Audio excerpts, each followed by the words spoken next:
네, 시청자 여러분들의 건강을 지켜드리는 건강보감 시간입니다. 오늘은 이 탈모가 되겠습니다. 요즘은요, 남녀노소를 가리지 않는 것이 또 탈모입니다.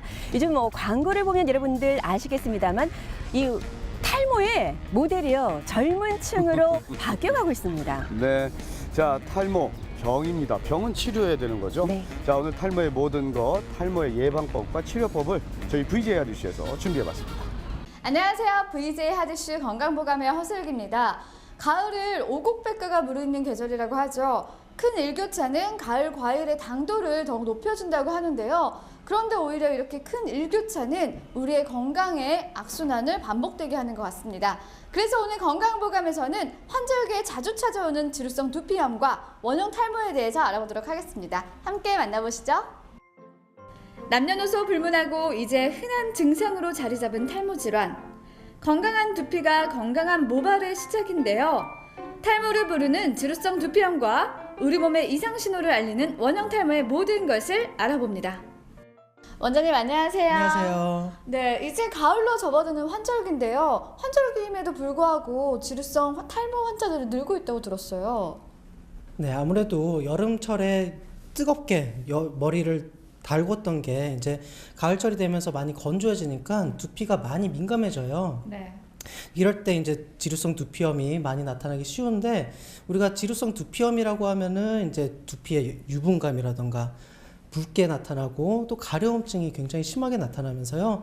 이 특징적으로 뾰루지, 여드름이 많이 나타나고 있는데요. 이 지루성 두피염을 유발하는 원인들로는 이 생활 습관의 불규칙함이 가장 크다고 볼 수 있겠습니다. 잘못된 식습관이 많은 영향을 미치나 봐요. 그런데 지루성 두피염 하면 왠지 날씨가 더운 또 온도가 높은 여름에 많이 발생을 할 것 같은데, 날씨가 추워지기 시작하는 가을에도 꽤 많이 발생을 하는 이유가 있을까요? 네, 아무래도 여름철에 좀 더 지루성 두피염이 많이 나타나게 하는 게 사실입니다. 근데 이제 환절기, 가을철 들어가면서 이게 더 많이 나타나는 원인은 이 피부의 수분 상태를 보면 알 수가 있어요. 정상세포의 수분 함량은 70% 정도가 되고요. 네. 이게 각질세포가 되면은 이제 15%, 그리고 더 이제 문제가 됐을 때는 10% 미만으로 수분이 떨어져요. 단 5%의 수분 차이밖에 안 나는데도 이 병증 상태와 일반 상태로 나뉘어지는데요. 가을철이 되면서 이제 수분도 날씨가 건조해지면서 빠지니까 각질이 더 일어나기 쉬워요.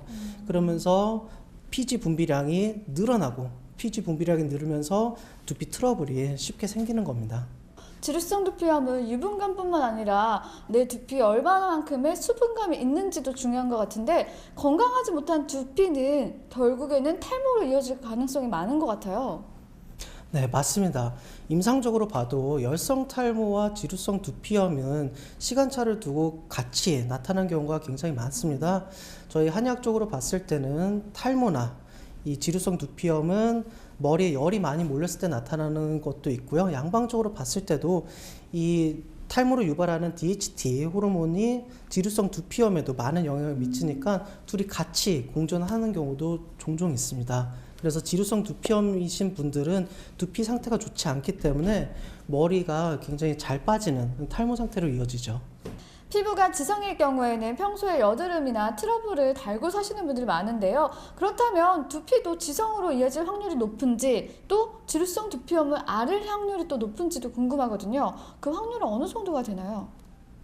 네, 아무래도 피지선이 발달하신 분들이 지성 피부로 나타나기 쉽고요. 네. 피지선이 부족하신 분들은 건성으로 나타나는 게 사실이기는 합니다. 하지만 이 지루성이라고 무조건 트러블이 나타나거나 건성이라고 유분감이 없거나 그렇지는 않거든요. 임상적으로도. 네.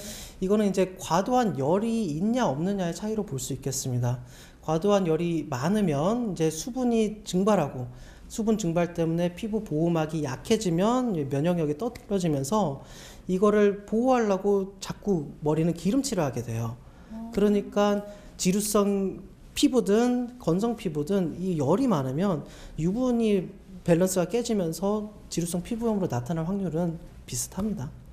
피부가 지성이라고 해서 꼭 지루성 두피염으로 이어지지는 않으니까 너무 걱정하진 않아도 될 것 같아요. 그렇다면 지루성 두피염을 막을 수 있는 예방법이라든지 또 마사지법이 있다면 어떤 게 있을까요? 네, 아무래도 지루성 두피염의 경우는 우리가 먹는 거와 굉장히 관련이 많습니다. 기름진 거를 많이 먹게 되면 우리 몸에 지방산이 많이 축적이 되고, 이 지방산을 분해하게 하려면 우리 몸에 산소 요구량이 많아져요. 근데 현대인들은 아무래도 이제 앉아 있는 시간이 많다 보니까 이 지방산을 분해 못 하면서 머리 쪽으로 뾰루지가 나타나기 쉬우니까 평상시에 유산소 운동을 꾸준히 많이 해주시는 게 좋겠고요. 특히나 지루 두피염의 경우는 이 기름진 음식, 튀긴 음식, 그리고 음주가 정말 안 좋습니다. 불 붙은 집에 기름 붓는 격이니까 평상시에 그런 것들을 좀 자제해 주시는 게 지루 두피염을 예방하는 아주 좋은 방법이 되겠고요. 또한 머리에 기름이 많이 낀다 하시면 아침 저녁으로 샴푸를 해주시는 것 또한 두피 청결을 위해서 좋겠습니다. 지루성 두피염도 건강 관리가 첫걸음인 것 같아요. 그리고 또 이 탈모 같은 경우에는 우리 몸의 이상 신호 중에 하나라고 하니까 더욱더 참고를 하시면 좋을 것 같은데요.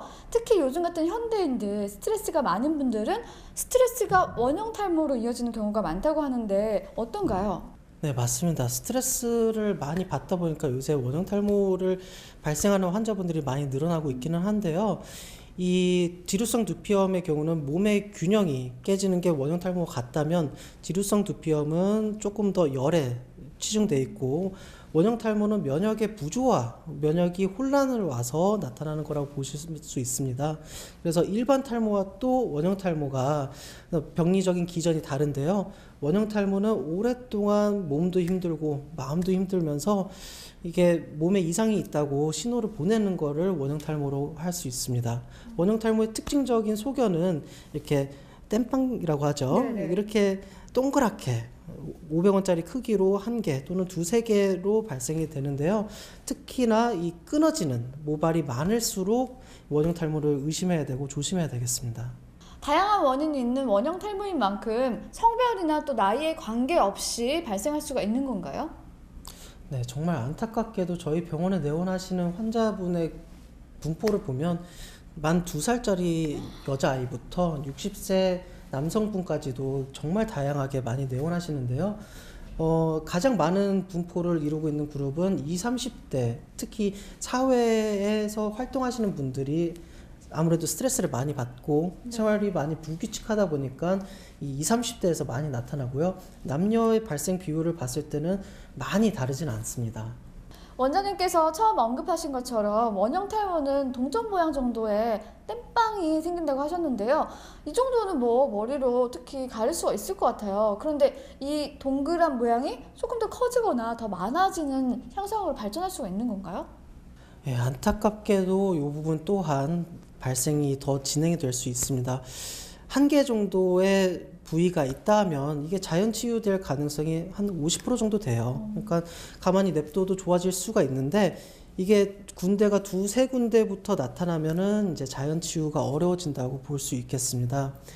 2-3군데가 서로 길이 나듯이 이어지는 걸 저희가 사행성 원형 탈모라고 하는데요. 이때부터는 치유료가 굉장히 중요하게 되고요. 요게 더 발생이 되면 머리가 전부 다 빠지는 전두 탈모, 거기서 더 심해지면 눈썹이나 뭐 채모 이런 데가 빠질 수 있는 전신 탈모까지도 진행이 가능하기 때문에 물론 1개 있다고 그렇게 크게 걱정하실 건 아니지만, 그래도 2-3개 또는 급격하게 진행이 된다면은 꼭 치료가 필요하다고 볼 수 있겠습니다. 지금까지 지루성 두피염과 원형 탈모에 대해서 이야기를 나눠봤는데요. 한의학적으로는 어떤 치료법들이 병행되고 있나요? 네, 저희는 지루성 두피염이나 원형 탈모를 몸의 부조화가 나타나기 때문에 발생하는 질환으로 보고 있고요. 그래서 몸의 부조화가 나타난 원인을 파악해서 조화롭게 만들어 드리고요. 그 다음에 발모가 될 수 있는 환경으로 몸을 만들어 줘야 탈모로부터 이제 해방이 되는데, 쉽게 생각하면은 뜨거운 사막이 나무가 점점 메말라 죽어가잖아요. 네. 그 상태에서 비 몇 번 내린다고 나무가 살아날 수 없죠. 비옥한 토양으로 만들어 놓는 게 이제 저희 한의학적인 접근이고요. 저희는 지루성 두피염의 경우 과도한 피지 분비나 열을 내려주는 치료법을 하고 있고요. 원형 탈모의 경우는 면역 체계가 가장 중요하기 때문에 처음에는 면역을 안정시켜주고, 그 다음에는 재발을 방지할 수 있게 면역을 강화하는 그런 치료법을 한약과 침으로 병행하고 있습니다. 마지막으로 시청자 여러분들에게 당부의 한 말씀 부탁드립니다. 네, 요새 참 날씨 좋은 가을 하늘이 펼쳐지고 있는데요. 환절기가 되면서 환절기성 탈모가 나타나는 경우가 빈번합니다. 보통 요 환절기성 탈모는 한두 달 정도 지속이 되는데 갑자기 탈모량이 급격히 많아지거나 한두 달 이상 탈모량이 지속이 된다면 일반 탈모로 지속될 가능성이 큽니다. 그래서 항상 머리 빠지는 거를 체크해 주시고요. 내 몸이 건강할 수 있도록 몸 관리도 굉장히 중요하니 꼭 체크 부탁드립니다.